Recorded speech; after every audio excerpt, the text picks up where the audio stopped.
ایک آدمی نے رسول اللہ صلی اللہ علیہ وسلم سے پوچھا کون سا اسلام بہتر ہے؟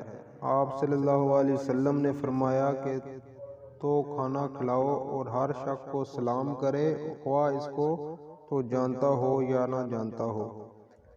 صحیح بخاری حدیث نمبر 8۔ مومنو، اللہ سے ڈرو جیسا کہ اس سے ڈرنے کا حق ہے، اور مرنا تو مسلمان ہی مرنا، اور سب مل کر اللہ کی ہدایت کی رسی کو مضبوط پکڑے رہنا اور فرقے فرقے نہ ہو جانا، اور اپنے اوپر اللہ کی اس مہربانی کو یاد رکھنا جب تم ایک دوسرے کے دشمن تھے تو اس نے تمہارے دلوں میں الفت ڈال دی اور تم اس کی مہربانی سے بھائی بھائی ہو گئے، اور تم آگ کے گڑھے کے کنارے تک پہنچ چکے تھے تو اس نے تم کو اس سے بچا لیا۔ اس طرح اللہ تم کو اپنی آیتیں کھول کھول کر سناتا ہے تاکہ تم راہ راست پر رہو۔ جن لوگوں نے اپنے دین کے حصے بکھرے کر لیا اور خود بھی کئی کئی فرقے ہو گئے، ان سے تم کو کچھ کام نہیں، ان کا کام اللہ کے حوالے۔ پھر جو کچھ وہ کرتے رہے ہیں وہ ان کو سب بتائے گا۔